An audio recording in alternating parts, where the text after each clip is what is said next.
Rieccoci insieme, cari telespettatori, siamo tornati naturalmente, come vi dicevo, in diretta. Il nostro graditissimo ospite è il presidente di Confartigianato del Veneto, nonché Confartigianato Padova, Roberto Boschetto. Ben ritornato qui con noi, Presidente. Buongiorno a tutti. Allora, è necessaria la sua presenza perché ci sono tante questioni che sono emerse, che sono diventate estremamente urgenti e importanti, alla luce delle situazioni che poi vanno a modificarsi molto rapidamente. Tempo addietro avevamo fatto delle considerazioni dei bilanci, però adesso tutto va a modificarsi. In primis, al centro dell'attenzione è naturalmente la pandemia, che ha sconquassato un po' tutte le dinamiche aziendali. Nell'ambito del settore artigiano noi abbiamo ricevuto diverse istanze da parte di piccole e medie aziende che si trovano in grossissime difficoltà, soprattutto perché hanno delle commesse, hanno degli ordini da evadere importanti, ma non hanno il personale, perché la normativa sulle quarantene, su questo e quest'altro è abbastanza stringente e fa sì che stanno a casa a rotazione tantissimi lavoratori. Qual è la situazione che voi avete un po' inquadrato?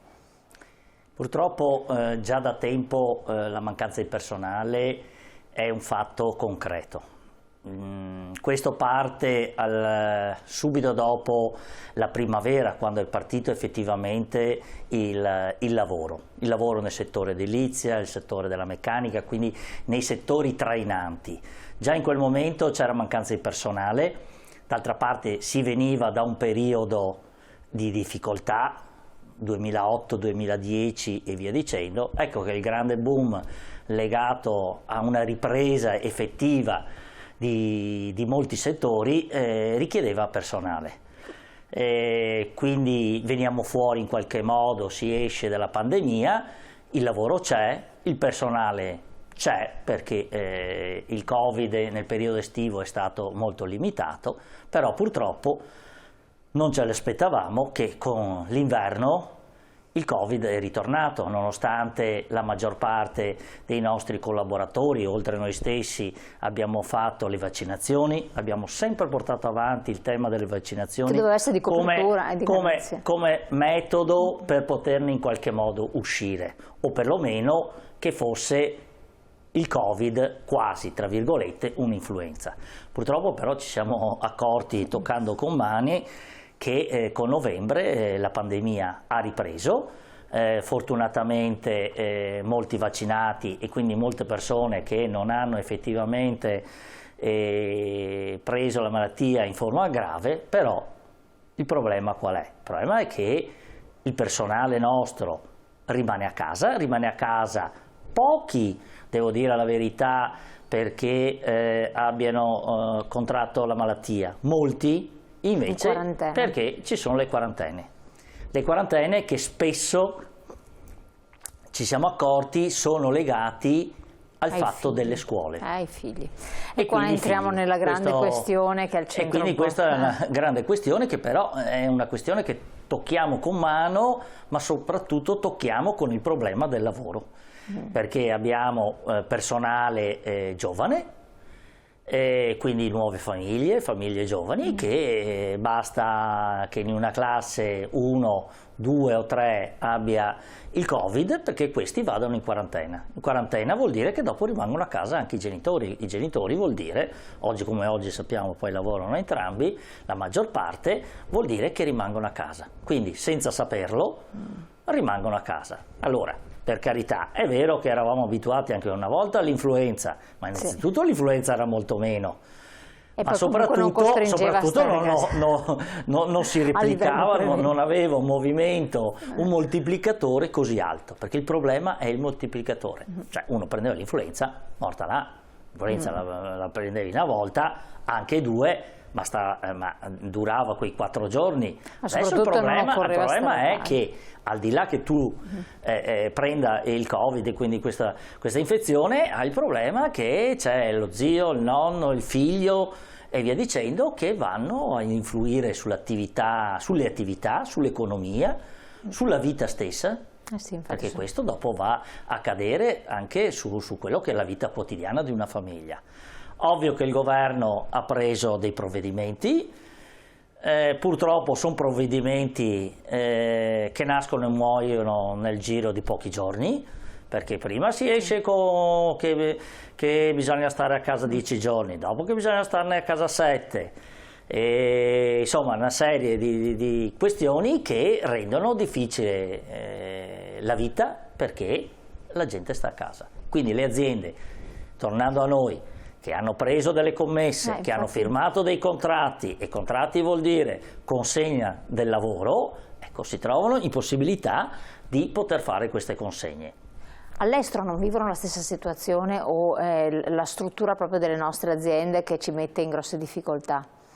Ma innanzitutto, per quello che mi accorgo, noi siamo molto più complicati l'Italia rispetto alla Germania. La Germania hanno poche regole fisse e quelle sono e quelle si devono seguire. Da noi, ripeto, la normativa anche qui recente degli ultimi 20 giorni del mese di dicembre ha creato grandi confusioni perché non si sapeva, poi non ci si aspettava, soprattutto i giovani, che fossero moltiplicatori così del Covid.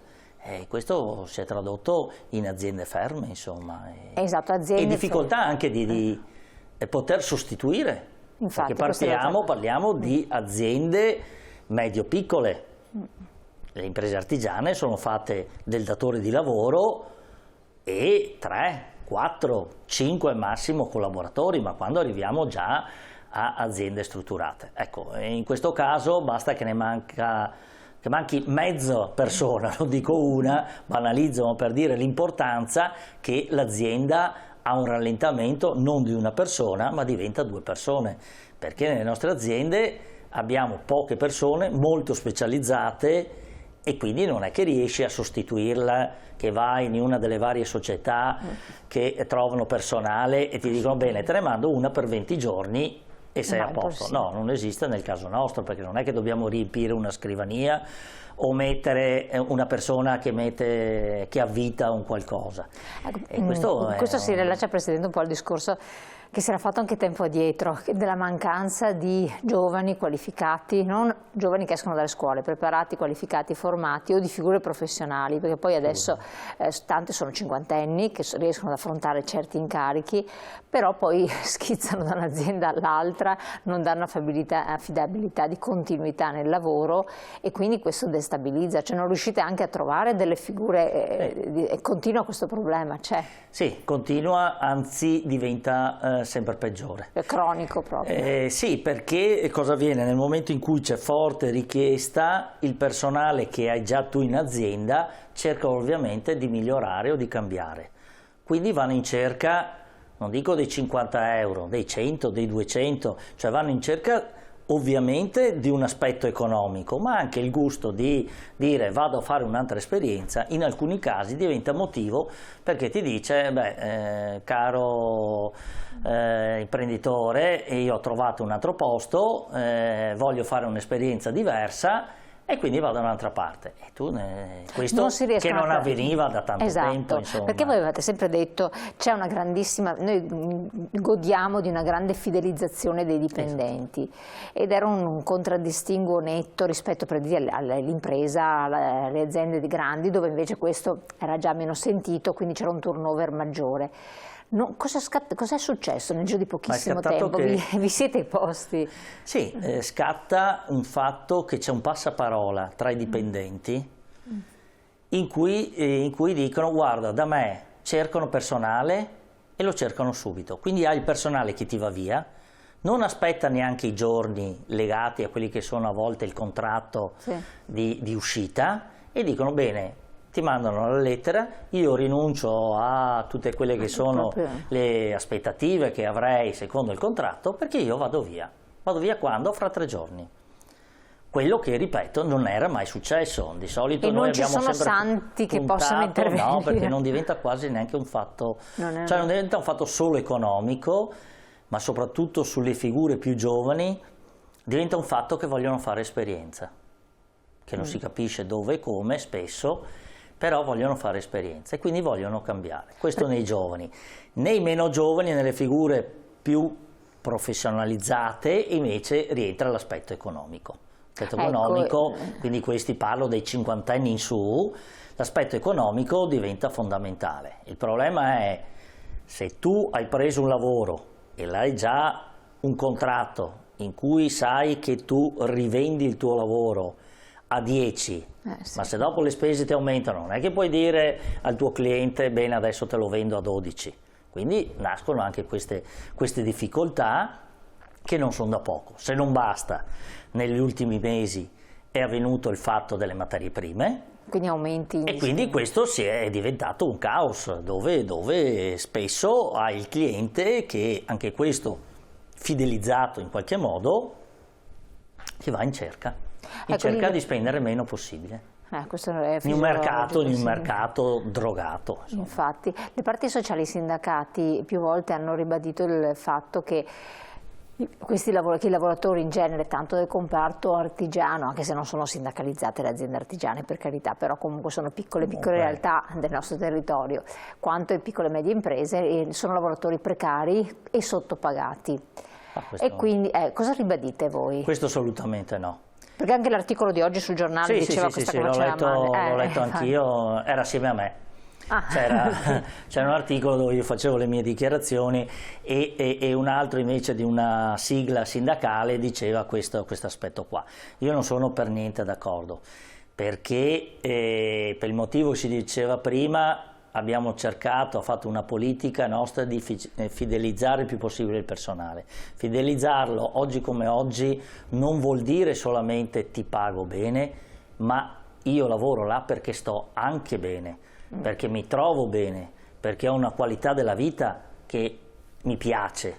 Ecco, questo abbiamo sempre cercato e la trovano. Il problema è che, ripeto, è drogato l'ambiente dell'economia e quindi del lavoro. E quindi anche nelle nostre aziende, seppure non è sottopagato, ma prendono né più né meno che quello che prevede, cioè la partenza è quella che prevede tutti i contratti sono a livello nazionale, non è che la metalmeccanica si inventi un contratto personale, prendono né più né meno, spesso hanno dei benefit che vengono riconosciuti. Non sono d'accordo su questo. Se parliamo dei tempi che furono, questo non lo so. Ma un altro discorso. Ma siccome è uscita questa cosa più volte. Io parlo degli ultimi anni, sì, l'ho letta ed era, ripeto, assieme a me, non sono d'accordo così. Non è che nell'industria siano pagati meglio. Ripeto, noi negli ultimi anni abbiamo assunto persone che uscivano dall'industria, perché l'industria era un lavoro monotono, era un lavoro pagato sindacalmente per quello che era il contratto, ma era un lavoro monotono. Da noi hanno la possibilità di crescere, da un lato, ma soprattutto se vogliono aprirsi anche loro partita IVA e aprire un'azienda artigiana.